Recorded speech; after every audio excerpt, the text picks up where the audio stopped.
Hi, I'm Kent. In this video, I'm going to make a new plaster mold using some old silicone molds that I made.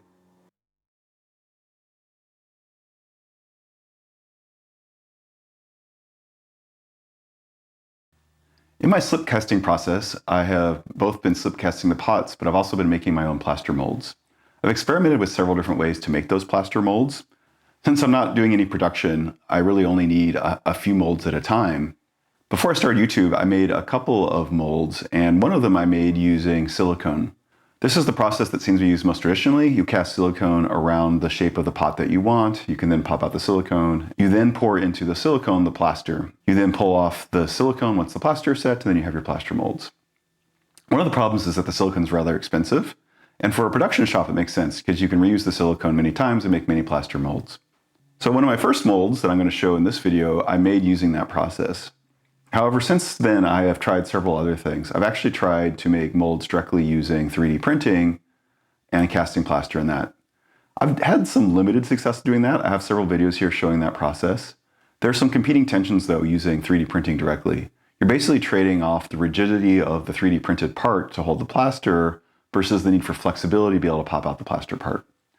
I was having some problems with my most recent multi-part mold, and I think that was the problem. I needed to have it flex enough to be able to pull out the plaster, but in that flexing, actually the mold itself bent, and so the plaster wasn't true.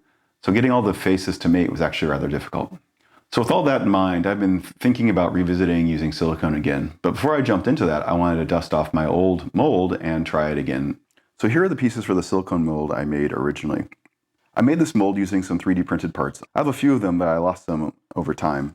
So this is the outermost mold. So the silicone got poured into here, and then there was another piece that was 3D printed that formed in here, and I poured the silicone between those. Once it was cured, I popped it back out. This mold here is just for the outside of the plaster, so it's not too critical. This mold here actually forms the pot. So here is a 3D printed part, and this is the negative of the pot itself. So I poured the silicone in here, and I lost the bottom of this piece here, but it went like that. So there were walls up here, and I poured the silicone in there. I then popped off the 3D printed pieces, and then this surface here is actually the outside edge of the pot.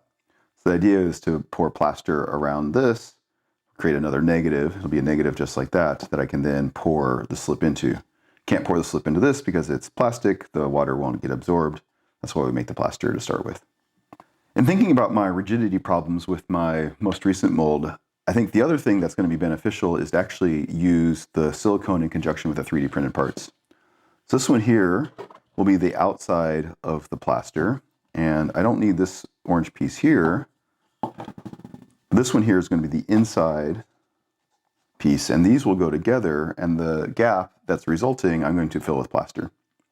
So this 3D printed piece will keep this piece of silicone rigid, and this 3D piece will keep this piece of silicone relatively rigid. Even though I'm missing the bottom, I think it'll be okay. One of the reasons I made the mold this way originally was to cut down on the cost of silicone. Often you'll see other people that make plaster molds using silicone, they'll cast like a big chunk of silicone, and that's just crazy expensive. That's probably several $100s worth of silicone. This one I was able to get by with actually just one of the small jars of silicone. I didn't quite have enough, so I didn't actually get all the way to the top, but it was good enough to be able to cast my original molds. So with all of that, I want to go ahead and cast some more of this original pot. I want to get a feel for the silicone process. I want to see if I can revisit using just this little bit of silicone with the 3D printed piece. The reason this pot's actually this small is that I could only fit 4 of these in my original kiln. It was absolutely tiny. Now there's going to be a great canvas for testing out glazes. So this is all silicone, so it's not sticky at all. It doesn't really stick to much, but I think I'm going to go ahead and put some mold release on. I've been using this Murphy's soap for mold release, and it's working pretty well. Get a paper towel here and rub some on.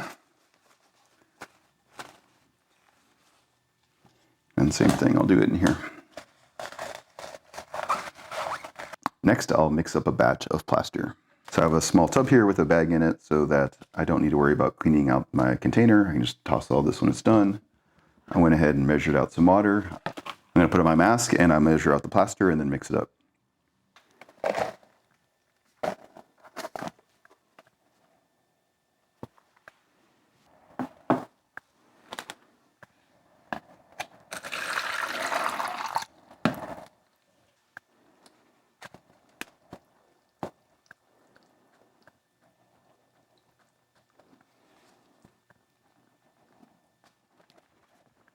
right, so there's all the plaster in the water.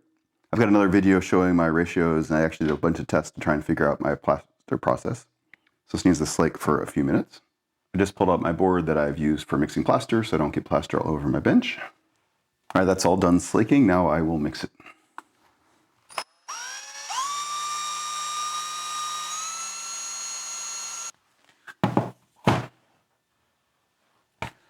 I managed to poke a hole in the bag, so I just dumped it all out in the container.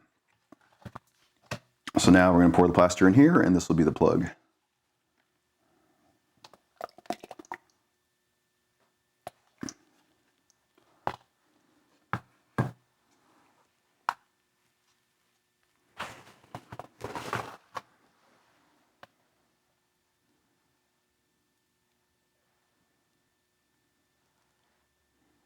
All right, try and get that centered up.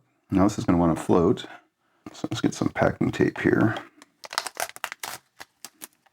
And hold it down and hold it roughly centered. All right, that'll set up in a few minutes and we can pop it out and see how we did.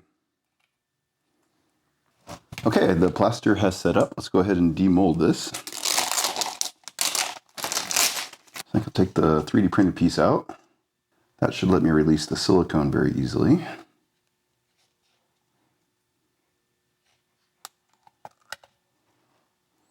Perfect. I think the outside is going to be a little bit more tricky, so I'm going to use some compressed air.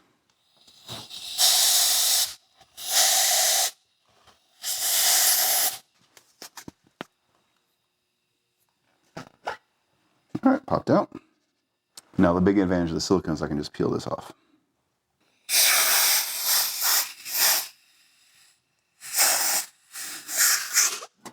Perfect. All right, there we go. One new plaster mold.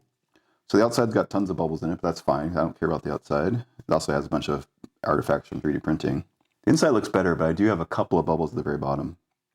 It looks like I got one here on the lip too. And while the plaster is really soft, I can clean up all these little sharp edges.